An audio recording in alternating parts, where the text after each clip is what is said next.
Bonjour ou bonsoir à tous, j'espère que vous allez bien. Alors, une nouvelle vidéo aujourd'hui pour partager avec vous les premières impressions de mon retour à Kinshasa.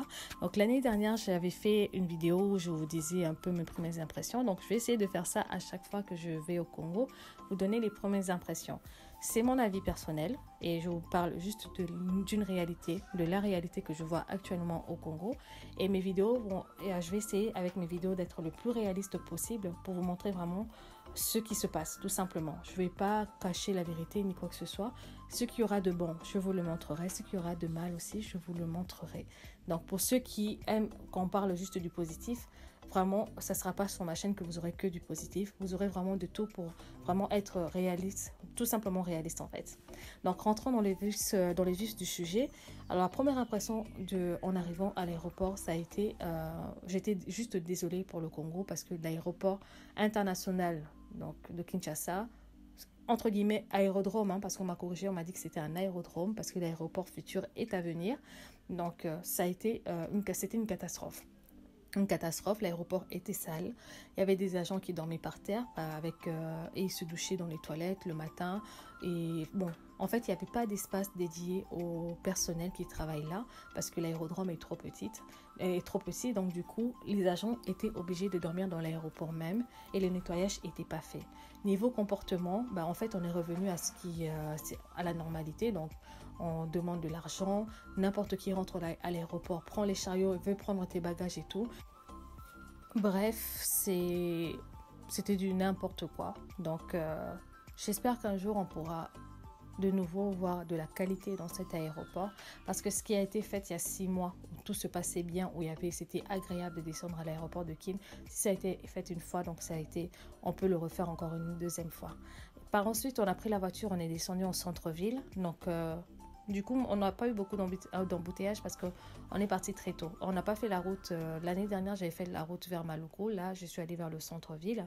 Et comparé à d'autres vidéos que je peux voir sur TikTok, sur les embouteillages à Kinshasa, nous, on n'a pas eu ça parce qu'on est parti très, très tôt. Donc, le trafic était assez fluide. Et voilà. Après, vous voyez tout le monde de Kinshasa. Pardon, excusez-moi. Il y avait aussi la saleté qui allait avec, malheureusement. Et j'ai eu à quand même poser la question à la personne qui était venue me récupérer. Parce que j'avais vu un bus avec le Francophonie 2023. Et je lui ai posé la question comment est-ce qu'on a pu accueillir la francophonie dans des conditions pareilles. Parce que vous m'excuserez, mais Kinshasa, il y a encore beaucoup de choses à faire. On est très en retard. Mais il m'a expliqué qu'en fait, pendant la francophonie, tout était propre. Les routes étaient bien entretenues. Tout ce que je voyais là, actuellement, pendant la francophonie, il n'y en avait pas. Il n'y avait pas de saleté, en tout cas sur les routes principales. Et je me suis juste dit qu'en fait, si on est capable de faire ça pendant la francophonie, c'est qu'on est capable de le faire tout au long de l'année. Alors, qu'est-ce qui empêche les autorités de pouvoir maintenir Kinshasa propre tout au long de l'année? Parce que c'est quand même une capitale. Et quand tu arrives dans une capitale, que tu vois ce que tu vois à Kinshasa, c'est honteux pour une grande capitale comme Kinshasa. Bref, le jour où les responsables voudront redonner en fait de sa splendeur à cette ville et tout, quand ils se décideront, ils le feront. Et ça sera pour le plus grand plaisir des habitants et des gens qui viennent pour visiter cette ville en fait. Par la suite, on a continué. J'ai pu voir quand même que sur certaines parties de certaines routes et tout, il y avait quelques travaux qui étaient faits. Et en descendant, on est arrivé jusque du coup à Kassangoulou, au péage de Kassangoulou. Et on a pu voir ce péage. Alors ce péage, j'ai jamais compris le concept de ce péage. Où va l'argent? Pourquoi il n'y a pas de travaux? Pourquoi on n'a pas de deuxième route? Je ne sais pas. Peut-être qu'un jour, on aura la possibilité de pouvoir avoir plusieurs routes qui mènent vers le Bas-Congo et également vers d'autres villes. Mais quand même, pour une ville comme Kinshasa, avoir une seule route qui amène vers le Bas-Congo, c'est vrai que c'est quand même étonnant. Donc, je ne sais pas, est-ce qu'un jour, ils ont prévu de faire d'autres routes? Peut-être, si vous avez l'info, n'hésitez pas à partager. Mais en tout cas, cette route-là, moi, j'aime bien la prendre en allant vers le Bas-Congo. Vous verrez que plus vous sortez de Kinshasa, plus la route devient agréable. Et la route du Bas-Congo est très agréable. C'est vert et tout, il y a des petits villages. Et tu commences à être un peu plus tranquille. Tu sors du brouhaha de Kinshasa et tu es un peu plus tranquille lorsque tu rentres sur le chemin du Congo central. Et j'ai remarqué que sur cette route-là, il y avait des endroits où ils faisaient des travaux. Donc, ils faisaient des renforcements, ils créaient une troisième voie. Et j'étais assez contente. Bah, après, c'est aussi des travaux que j'avais vus l'année dernière. Est-ce que c'est les mêmes travaux qui continuent ou c'est d'autres travaux? Je ne sais pas. Parce que je ne vois pas beaucoup de changements. Mais on m'a expliqué qu'en fait, il y avait souvent des compagnies étrangères qui achetaient dans les environs, qui veulent mettre des choses dans les environs. Donc, pour leur faciliter le transport lorsqu'ils font leur activité, donc ils renforçaient certaines parties de cette route-là pour leur activité. C'est pas pour autre chose, mais c'est vraiment pour les aider, peut-être dans le transport de matériel ou autre. Donc, ils renforcent les travaux par rapport à ça. Donc, c'était pas tout au long de la route, c'était vraiment des petits morceaux. Je sais pas si vous aurez l'occasion de voir ça dans la vidéo parce que j'ai dû supprimer quelques parties.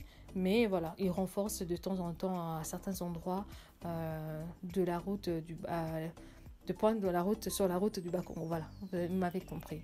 Et là, vu qu'il y avait eu des attentats il n'y a pas longtemps, si vous en avez entendu parler, on a eu quand même la sécurité là qui faisait sortir tout le monde de la voiture sur la route et qui faisait des contrôles d'identité.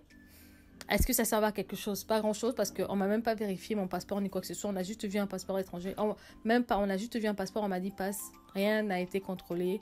Même les personnes avec leur carte de lecteur, ça n'a pas été contrôlé. On laissait passer les gens comme ça. Donc même si j'avais des mauvaises intentions, j'aurais pu passer tranquillement. Vraiment, c'était juste ce que j'avais vu. Donc voilà un peu. Alors pour juste faire un petit bref, mes impressions quand je suis arrivée au pays. Les premières impressions, c'était pas trop ça, malheureusement.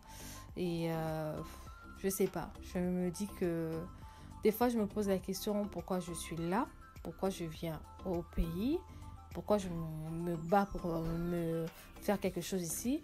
Mais voilà, je sais qu'il y a un grand potentiel au Congo. En tout cas, au Congo-Kinshasa, il y a un grand potentiel.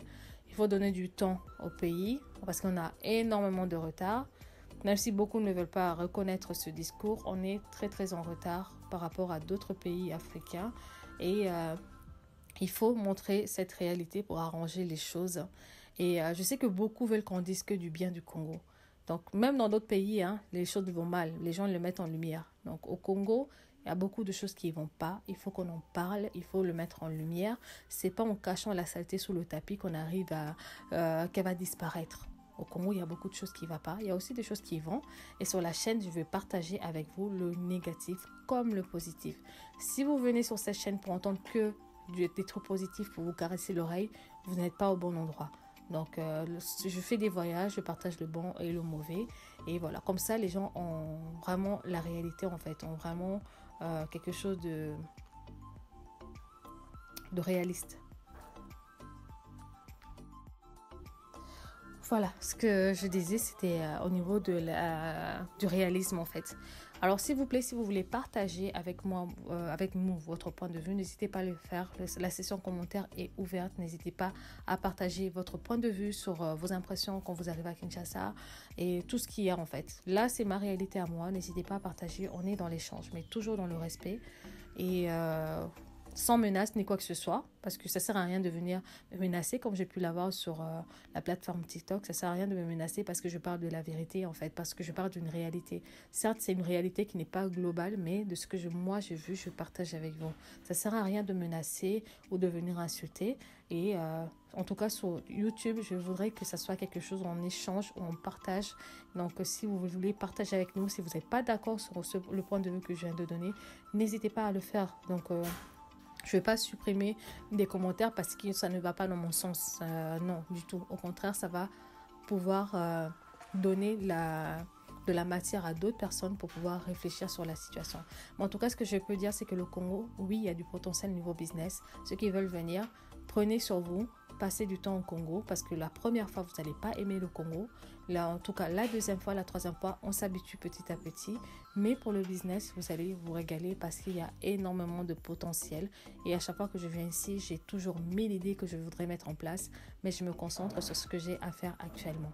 En tout cas, n'hésitez pas à vous abonner, à partager la vidéo.